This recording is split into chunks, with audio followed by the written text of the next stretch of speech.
Namaste, everyone, and thank you so much for joining me once again for another episode of Your Pleasure Incorporated into Daily Living.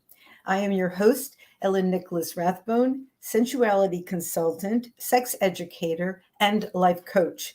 I am here to talk about pleasure every single week because I believe that it is in our inherent right to have pleasure in our lives and to understand what the natural pleasures are so that we can maximize on them and depend less on man-made pleasures. So the human body is literally covered with erogenous zones, and with the right self-care and the right love, that body can really be an amazing playground of joy and pleasure, and it can actually be very healing to us as well, because we are releasing all kinds of wonderful hormones, especially endorphins, into our system when we enjoy ourselves. Now, the thing that I want to talk about tonight is pleasure and pain.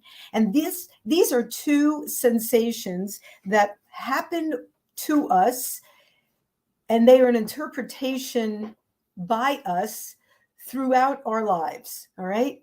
So it is said that we are on this journey constantly seeking pleasure and trying to avoid pain. And that's what we do when we go to work to make money. It is so that we are not homeless. When we exercise, it is so we have a good body and so that we don't break down. So we have our reasons to suffer and to experience a little bit of pain or discomfort, but there is the pleasure that we are seeking to go with them. So in every situation, there is a pleasure-pain dichotomy happening at the same time. And this is a very interesting concept because people don't think that they are seeking pain in any kind of way. Well, for some people, pain is the thing that they depend on to believe that they're alive. So you have to watch out for this, because you want to stay between the two banks of life, the pleasure on one side and the pain on the other. Too much pleasure results in addiction, and too much pain results in not enjoying life and not getting from the pain what you're supposed to be learning. It's not just there for pain's sake. There is a lesson, there is an adjustment, there is a knowledge, a wisdom, something is needed by your body, and that's why it has that pain. So in our society, the United States, we kind of choose to put a Band-Aid on a lot of our pains, and in a literal and a figurative way. But Band-Aids are not they're not going to fix the problem. Now, I don't want to talk about fixing the problem too much, but I do want to emphasize that pleasure and pain are a dichotomy of life. And it is good to seek pleasure, but it's most important to stay balanced between the pleasure and the pain, to be able to accept the pain when it comes up, understand it, work with it, and learn something from it, to pursue pleasure because it brings you greater awareness, greater joy, and more love of self. That's what the two are teaching us. If you never ever had any pain in your life, then you would never really be able to enjoy all of the pleasures of life. If everything was always pleasurable, sunny skies every day, and nothing wrong with the body, and nothing to strive for, and nothing to get over, and nothing to fix, well, I think as human beings that we are, kind of looking to do something, that we would be a little bored. So it's your body talking to you all the time, and it talks to you through the sensations of pleasure and pain. Now, one of the things that I love about the topic of pleasure and pain is that the orgasm itself, and orgasm is one of my favorite subjects, and since we are talking about pleasure and pain, an orgasm actually flutters between the pleasure and pain sensations. It hurts so good. and people, they even make noises because it sounds like they're, having this excruciating situation within their body, and it ends in a but the bottom line is, it is a sensation, a very strong sensation, that on one hand is very, very pleasurable, and on the other hand tinges with just a little bit of pain, just to make it interesting. So this is not something that we should be afraid of, and is not something that we should try to avoid. I mean, you don't seek pain, but if it comes into your life, if possible, you embrace it and try to understand it for yourself. Now, one of the ways of playing in sexual play is people enjoy using whips or cat o' nine tails, or a paddle or something like that. Now, if those things are used properly, not only does the mind have the lovely, exciting, delicious sensations of what is to come, but the blood that rushes to the area that has been smacked, stroked, hit, is very tingly and very, very hot. And that's what we're looking for. We're looking for heat from here all the way down.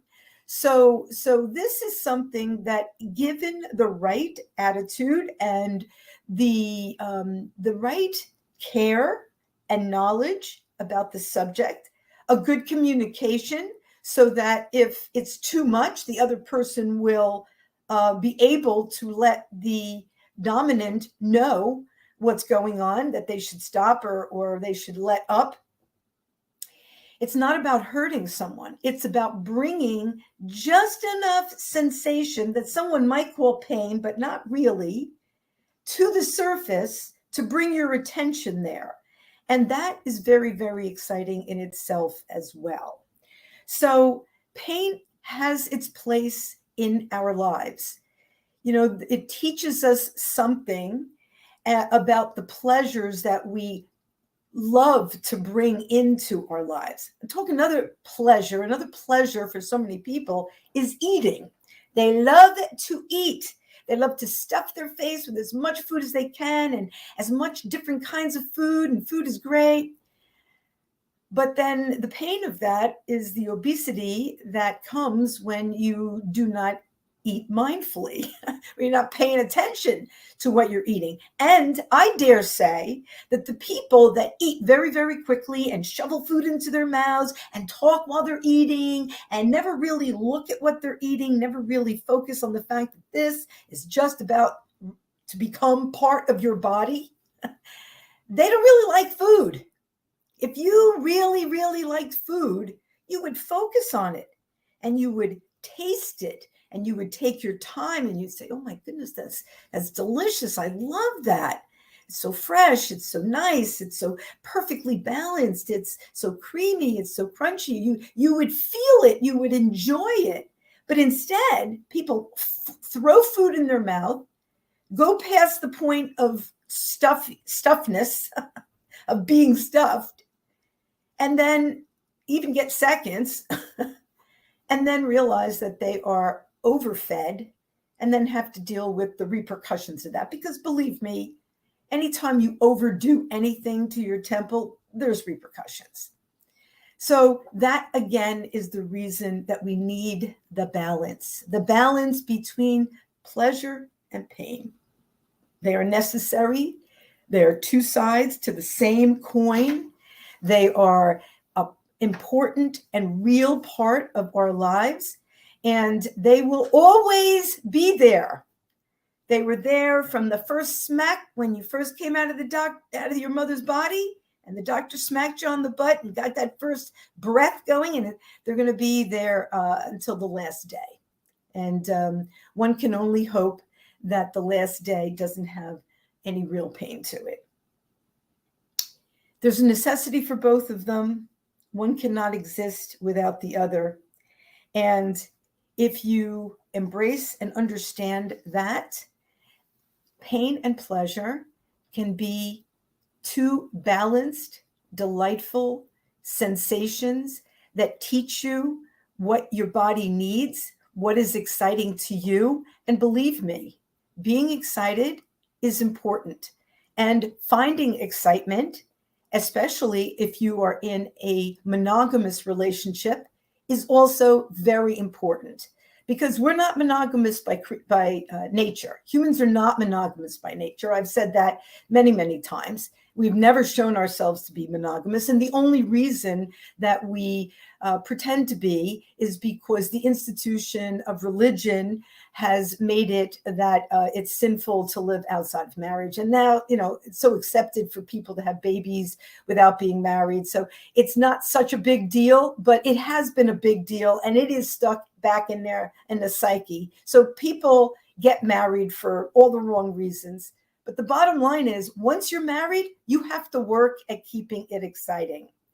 And to understand what pain and pleasure are, not only in your sexual life, but in your physical life, in your mental life, and in all areas of your life, and to embrace that, and to appreciate the lesson that always comes when there's a pain, and to never get so caught up in pleasure that that's the only thing that you're ever thinking about.